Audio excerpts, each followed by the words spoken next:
Hello students, আজকে আমরা electric ফিল্ডের তড়িৎ ক্ষেত্রের পর্ব 4 পার্ট 4 অংশের তড়িৎ বলরেখা নিয়ে আলোচনা করব।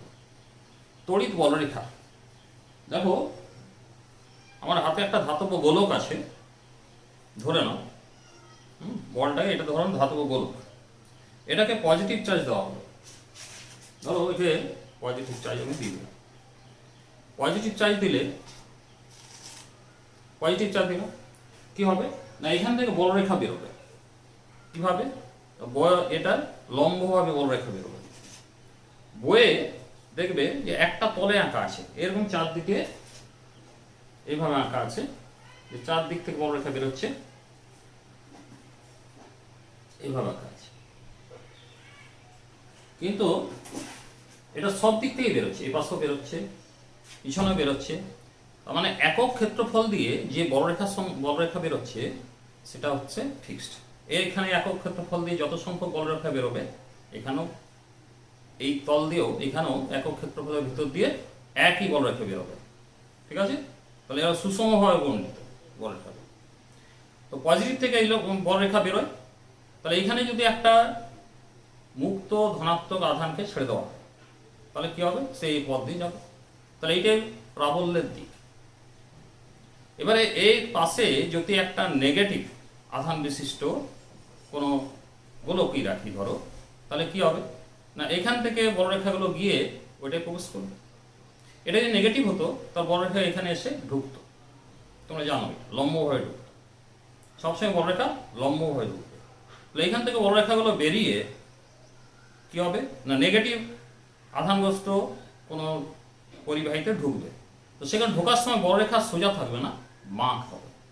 যদি বাঁক হয় তখন প্রাবল্যের দিক কি হবে? ধরো এইভাবে বাঁক হয়ে গেল, তখন প্রাবল্যের দিক কি হবে না, কোনো একটা বিন্দুতে যদি আমি স্পর্শক টানি, যেমন এখানে একটা স্পর্শক টানলাম, এখানে একটা স্পর্শক টানলাম, এই স্পর্শকই প্রাবল্যের দিক নির্দেশ করবে। হ্যাঁ, বোঝা যাচ্ছে? এখানে পজিটিভ বেরোচ্ছে বলরেখা, এখানে নেগেটিভ আছে charge, plus Q minus Q, এখান থেকে বলরেখা এখানে ঢুকছে। হ্যাঁ, এখানে ঢোকার সময় কিন্তু লম্বভাবে ঢুকবে। ঠিক আছে? লম্বভাবে ঢুকবে, এই বেরোবে, এবার লম্বভাবে ঢুকবে। তাহলে এই যে বাঁক, এই বাঁকটা হচ্ছে কোথায়? এখান থেকে ঢোকার জন্য বাঁকটা হচ্ছে। তাহলে এখানে প্রাবল্য কত না, এখানে স্পর্শক টানবে। তাহলে আর একটা যদি ধনাত্মক আধানকে, খুব ক্ষুদ্র ধনাত্মক আধানকে আমি এখানে ছেড়ে দিই, তাহলে কি মুক্ত ক্ষুদ্র ধনাত্মক আধান সেটা এই পথ দিয়ে গমন করবে। তাই এইটাই হচ্ছে বলরেখা। এই রেখাগুলো কি কাল্পনিক রেখা, হ্যাঁ, এর বাস্তব অস্তিত্ব নাই, কিন্তু কাল্পনিক রেখা এই পথ দিয়ে গমন করে। তাহলে তড়িৎ বলরেখা কাকে বলে না, তড়িৎ বলরেখা তড়িৎ ক্ষেত্রটা আগের দিন দেখানো হয়ে গেছে যে এই বলরেখাগুলো অসীম পর্যন্ত যাচ্ছে। এর জন্য এই ক্ষেত্রটাই হচ্ছে তড়িৎ ক্ষেত্র, যেখানে একটা কোনো আধান যদি আমি পজিটিভ আধান রাখি তাহলে সে বল অনুভব করবে, সেই ক্ষেত্রটাই তড়িৎ ক্ষেত্র। তো এমন কতকগুলি কল্পিত রেখা যার কোনো বিন্দুতে অঙ্কিত স্পর্শক ওই বিন্দুতে তড়িৎ ক্ষেত্রের প্রাবল্যের দিক নির্দেশ করে।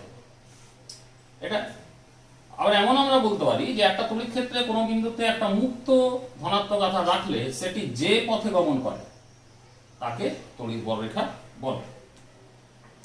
এবারে দেখো,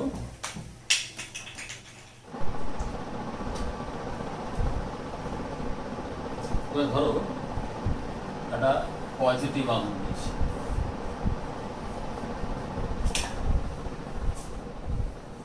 একটা পজিটিভ আধান প্লাস কিউ। তো এই যে বলরেখা, এর থেকে বলরেখা বেরোবে, এই বলরেখা কত দূর যাবে, হ্যাঁ, এর মধ্যে দেখবো কত দূর যাবে। তো এখানে আমাদের প্রাবল্য ই সমান আমরা করেছিলাম 1/4πε0 কিউ বাই আর স্কয়ার। তো আর স্কয়ার জায়গায় আমি লিখছি এক্স স্কয়ার। তাহলে এখানে এই অংশটা ধ্রুবক, তো সেখানে ই প্রপোর্শনাল টু 1/x স্কয়ার। এবারে ই কোথায় 0 হবে না, x টেন্স টু ইনফিনিটি, সেখানে ই ইজ ইকুয়াল টু 0। তাহলে এগুলো কত দূর যাবে? অসীম পর্যন্ত। দেখে বুঝতে পারছো? অসীম পর্যন্ত যাবে, এই বর্গরেখাগুলো অসীম পর্যন্ত যাবে পজিটিভ। আর যদি নেগেটিভ হয়, নেগেটিভ হলে কি হবে? যদি নেগেটিভ মাইনাস, তাহলে অসীম থেকে বর্গরেখাগুলো আসবে। বর্গরেখাগুলো প্রবেশ করবে মাইনাস, অসীম থেকে বর্গরেখাগুলো মাইনাস থেকে প্রবেশ করবে। কিভাবে? লম্ব পাবে, মানে এখানে যদি একটা স্পর্শক টানি, এখানে ঠিক আছে, এই বিন্দুতে একটা স্পর্শক টানলে 90 ডিগ্রি।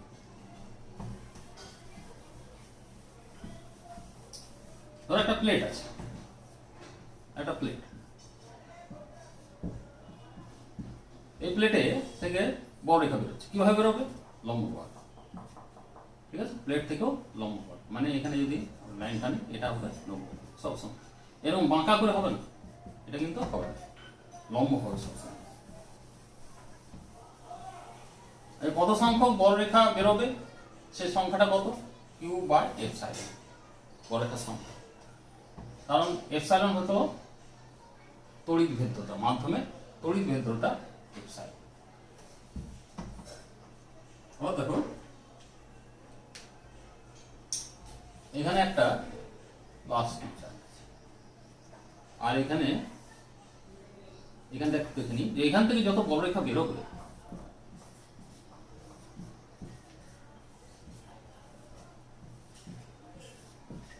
সেই বর্গরেখাগুলো এই সামনাবর্তী অংশে কি হচ্ছে? ঘনত্ব বেশি।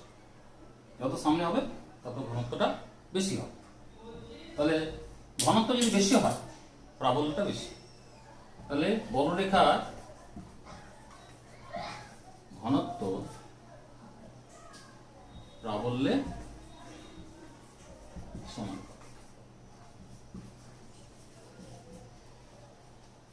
যত ঘনত্ব বেশি, এখানে দেখো এখানে যে অ্যাঙ্গেলটা, এখানে ধরো এই যে অ্যাঙ্গেলটা, এখানে দুটো অ্যাঙ্গেলটা বেশি, এটা যদি বাইরে আস্তে আস্তে বার করি, তাহলে এখান থেকে এর সেন্টার হচ্ছে এটা যদি আলফা হয়, এটা যদি বিটা হয়, তাহলে দেখে বোঝা যাচ্ছে যে এই একই দৈর্ঘ্য যদি এখানেও নিই, তাহলে এখানে কি অ্যাঙ্গেলটা বাড়ছে। তাহলে এখানে কি হলো না, alpha greater than beta, sorry alpha less than beta. তো আলফার মানটা বিটার থেকে ছোট। তার মানে এতে বোঝা যাচ্ছে যত অ্যাঙ্গেলটা কম হবে, বৃহত্তর একই থাকতে হবে। হ্যাঁ, ঠিক আছে, তত কি হবে? তত প্রাবল্যটা বেশি হবে। যত ঘন হবে তত প্রাবল্য বেশি হবে। এবার ধরো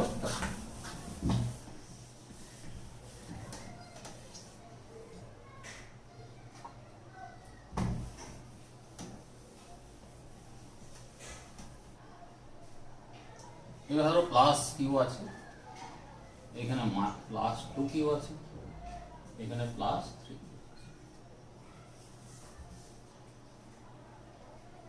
এখান থেকে যদি 4টা বর্গরেখা বেরোবে,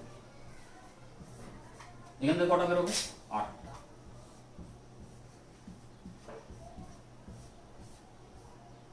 বেরোবে।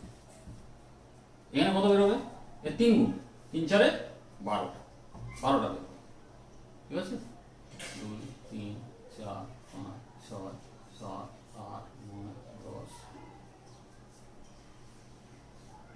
ধরো 12টা বেরোবে। তাহলে নির্গত বর্গরেখার সংখ্যা আধানের সমানুপাতিক। হ্যাঁ, নির্গত বর্গরেখার সংখ্যা সংখ্যা তার আধানের সমান। ঠিক আছে, আবার দেখো তোমাদের কোশ্চেন থাকে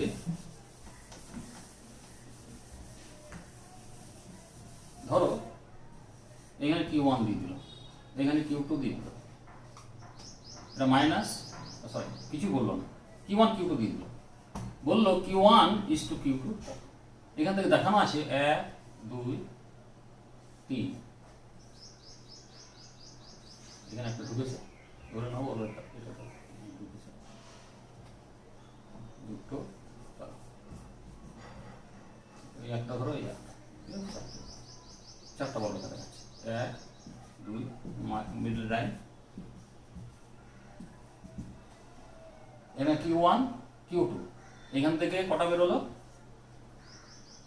1 2 3 4, চারটা বড়রেখা বেরোচ্ছে।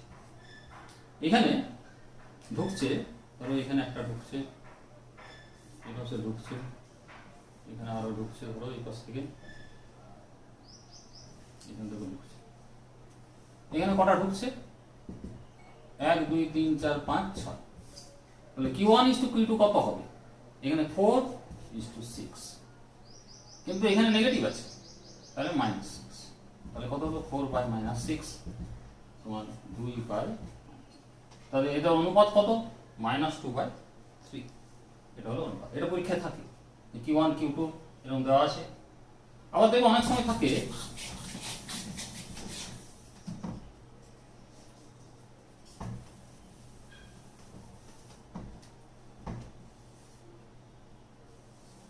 এইখান থেকে মিডল লাইন, এইখান থেকে এইভাবে বড়রেখা গেছে, এইখান থেকে এইভাবে বড়রেখা গেছে, এইখানে অ্যাঙ্গেলটা বেশি দেওয়া আছে, হ্যাঁ, এটা Q1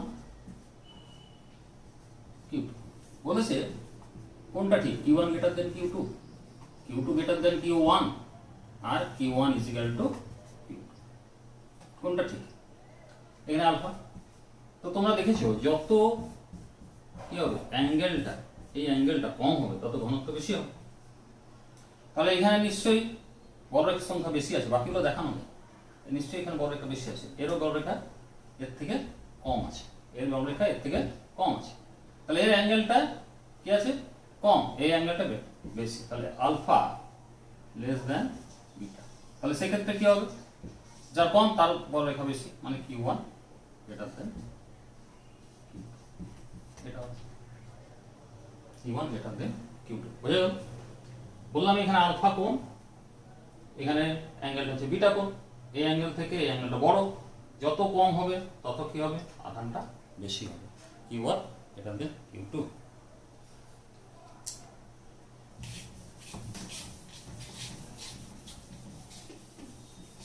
আবার একটা থাকে, দেখো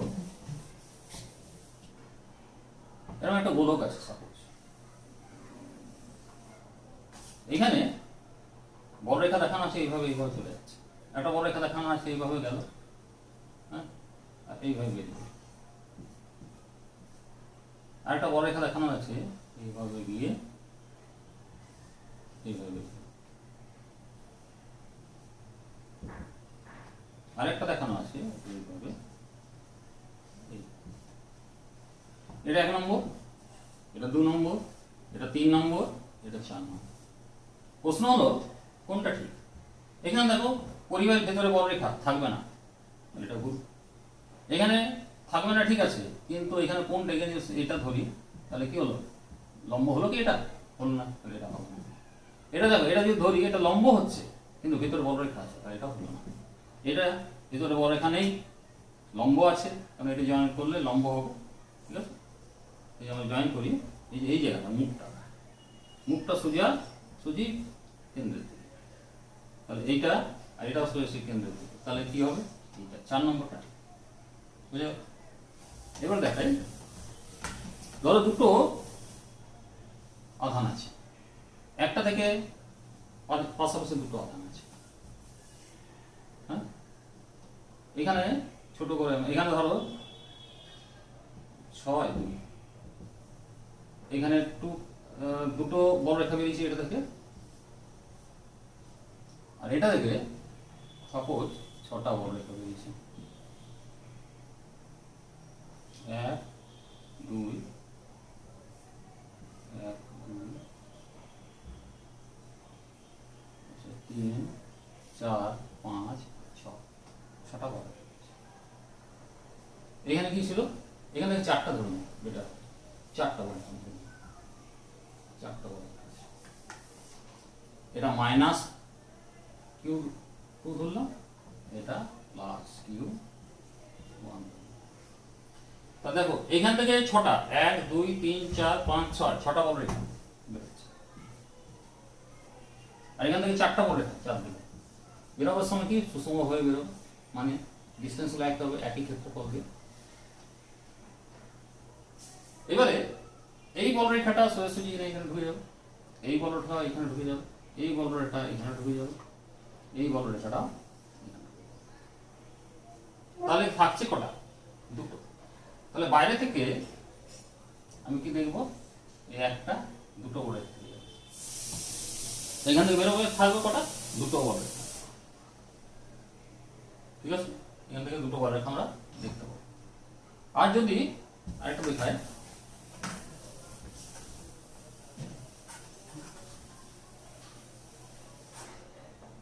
আবার ধরো এটাতে 1 2 3 4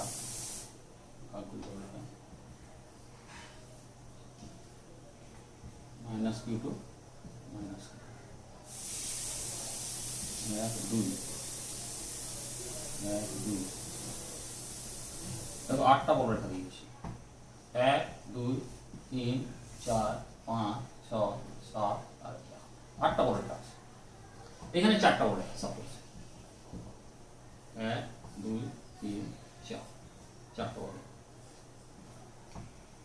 এখানে কি হবে না, এখান থেকে এই বলরেখাটা এখানে ঢুকলো, এই বলরেখাটা এখানে ঢুকলো, যেমন আগে করলাম, এই বলরেখাটা এখানে, এই বলরেখাটা।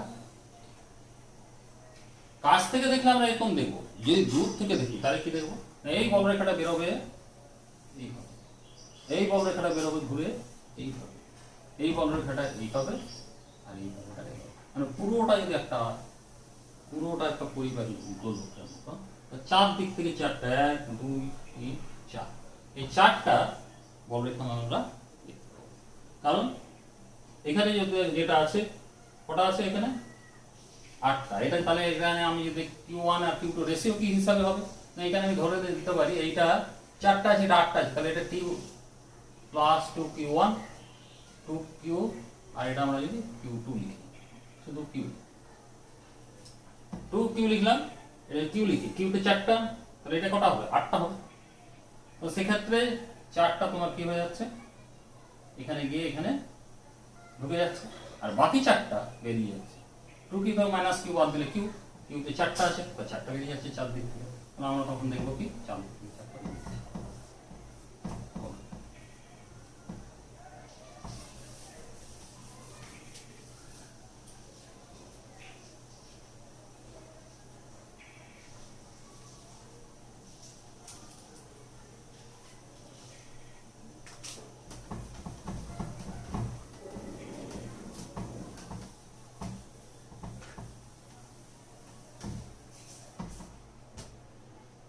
এবার দেখো এইগুলোকে বলা হয়, এই সমান্তরালে যদি পরস্পর থাকে বলরেখাগুলো একই দূরত্বে পরস্পর থেকে, এটাকে বলা হয় সুষম তড়িৎ ক্ষেত্র।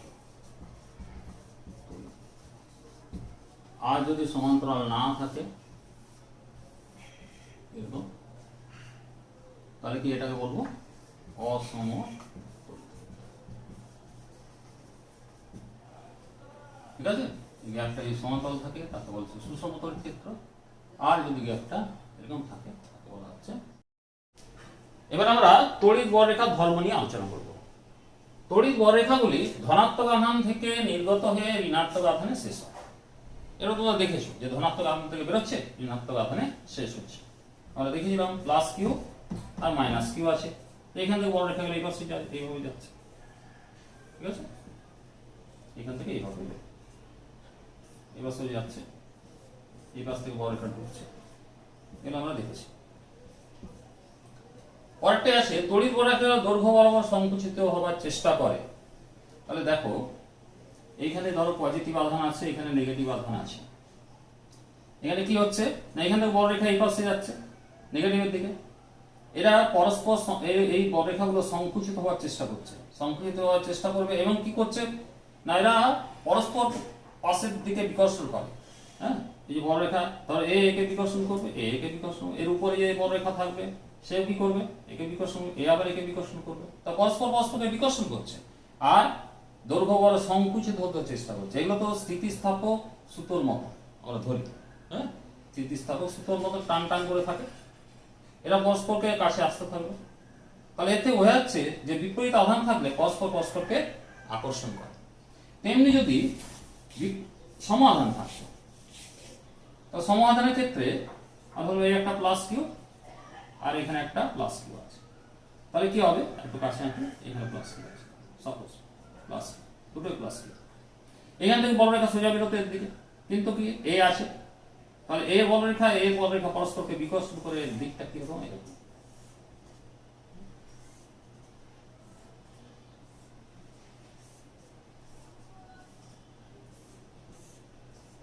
এইভাবে দিকটা, তাহলে এই অংশটায় কারো প্রভাব থাকছে না, এই অংশটাকে বলা হচ্ছে উদাসীন অঞ্চল।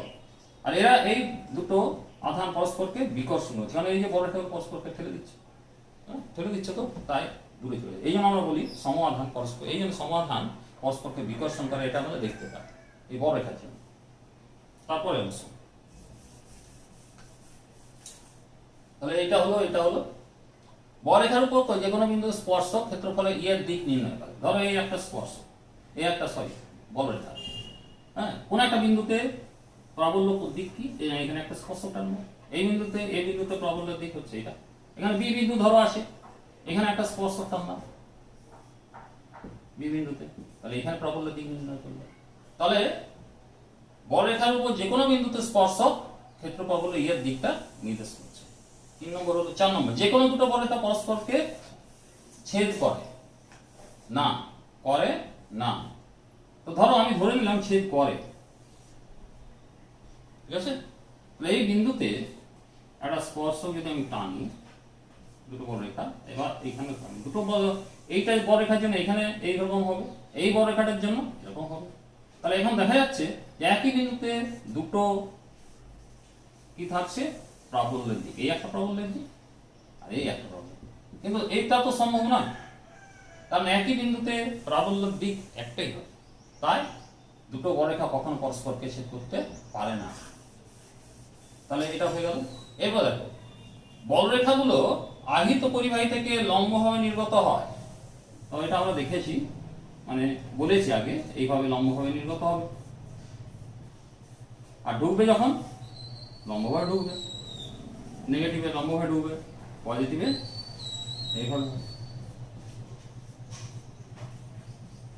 নেগেটিভ এইভাবে হবে, পজিটিভ এইভাবে, তাহলে আহিত করে লম্বভাবে নির্গত হবে। আর কোনো পরিবাহীর ভেতরে কোনো বলরেখা থাকে না, পরিবাহীর ভিতরে কোনো বলরেখা থাকে না, কারণ পরিবাহীর ভেতরে প্রাবল্য কত হবে, বলরেখা না থাকলে প্রাবল্য 0, পরিবাহীর ভেতরে, হ্যাঁ, ধাতব পরিবাহীর ভেতরে কি হবে, প্রাবল্য 0 হবে, কোনো পরিবাহীর ভেতরে কোনো প্রাবল্য থাকবে না, এটা হলো।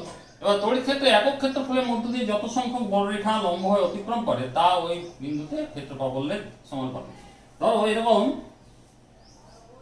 কোন একটা বিন্দু, ধরো এর একক ক্ষেত্রফল আমি চিন্তা করি, এর ভিতর দিয়ে যতগুলো বলরেখা যাবে সেই সংখ্যাটাই হচ্ছে এই বিন্দুতে ক্ষেত্র প্রাবল্য।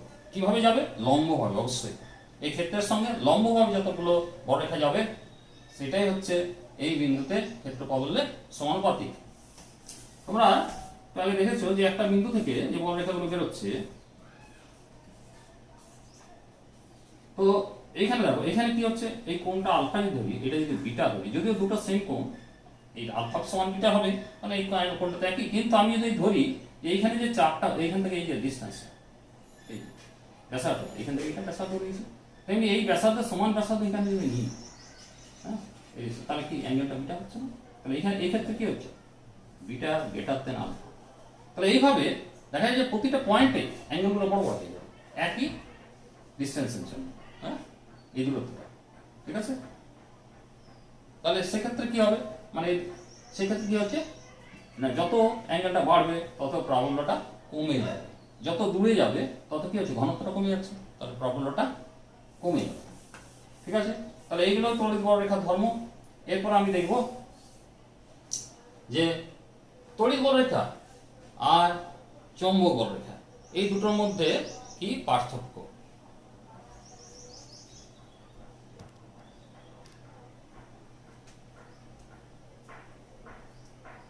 দেখো তড়িৎ বলরেখা আর চৌম্বক বলরেখার মধ্যে পার্থক্য।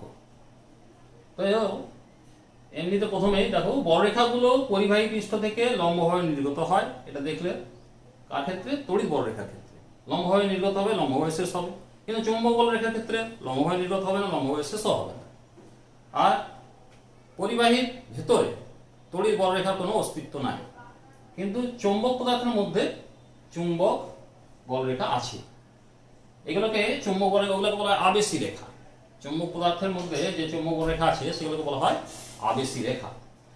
এই বলরেখা মানে তড়িৎ বলরেখা কি হয়?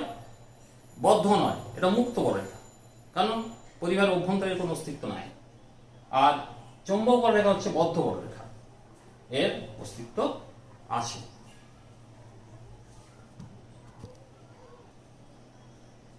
এরপরে দেখো বলরেখার সাহায্যে তড়িৎ প্রাবল্যের ব্যাখ্যা। তো ধরো এপসাইলন তড়িৎ ভেদ্যতা সম্পন্ন একটা আমি মাধ্যম নিচ্ছি, যেখানে কিউ পরিমাণ আধান দেওয়া আছে কিউ পরিমাণ আধান আছে একটা মাধ্যম, সেটা হচ্ছে এপসাইলন তড়িৎ ভেদ্যতা সম্পন্ন কোন মাধ্যমে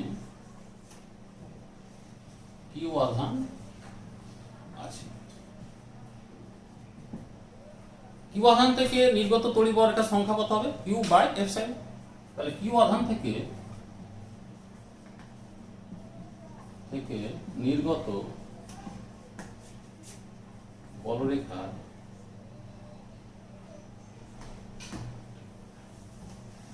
সংখ্যা হবে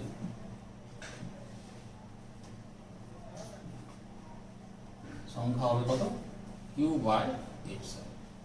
এটা তোমরা জানো যে এপসাইলন হচ্ছে তড়িৎ ভেদ্যতা। হ্যাঁ, কত পরিমাণ বলরেখা নির্গত হবে না? Q by epsilon. এবারে আমরা যদি ধরো এখানে কিউ আধান আছে, তো এটা ঘিরে আর ব্যাসার্ধের একটা গোলক নিই, আর ব্যাসার্ধ। হ্যাঁ, তাহলে কিউ আধানকে ঘিরে আর ব্যাসার্ধের একটি গোলক কল্পনা করা।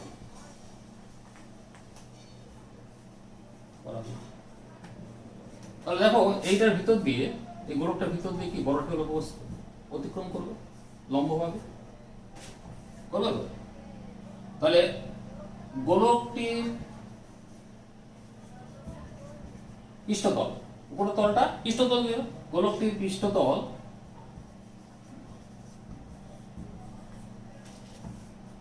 দিয়ে লম্বভাবে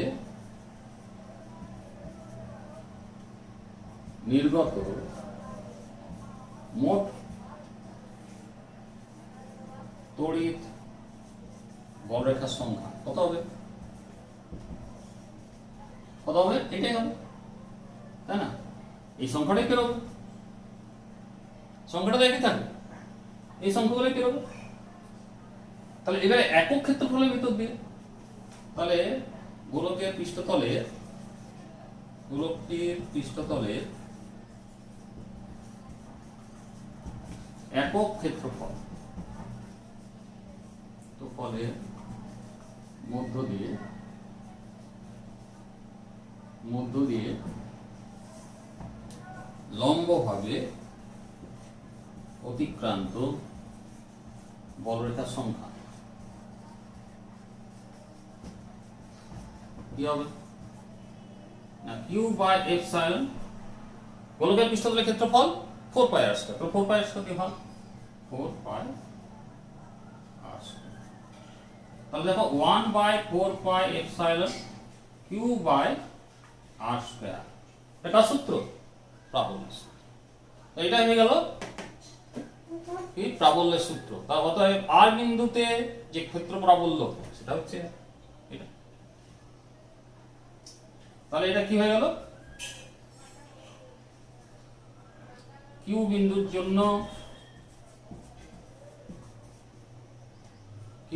জন্য আর দূরত্বে ক্ষেত্র প্রাবল্য সমান এটা। তাহলে এখান থেকে আমরা বলরেখার সাহায্যে তড়িৎ প্রাবল্যকে ব্যাখ্যা করতে পারছি, তাই না? তাহলে এখানে পরিষ্কার দেখে নাও যে কিউ আধান এখানে রাখা ছিল, যে বলরেখাগুলো বেরোচ্ছে তাকে ঘিরে একটা গোলক চিন্তা করলাম যার ব্যাসার্ধ হচ্ছে আর। তাহলে পৃষ্ঠতলে দিয়ে পৃষ্ঠতলে ক্ষেত্রফল 4πr² এবং লম্বভাবে যে বলরেখাগুলো পৃষ্ঠতল দিয়ে বেরোবে তার সংখ্যা কত, কিউ বাই এপসাইলন। একক ক্ষেত্রফল দিয়ে কত, ক্ষেত্রফল দিয়ে ভাগ, তাহলে এটা দাঁড়িয়ে গেল। তাহলে এখান থেকে দেখা যাচ্ছে যে কিউ বিন্দুর জন্য আর দূরত্বের ক্ষেত্র প্রাবল্য কত, এইটা। তাহলে এইভাবে বলরেখার সাহায্যে তড়িৎ প্রাবল্য আমরা ব্যাখ্যা করতে পারি। ঠিক আছে।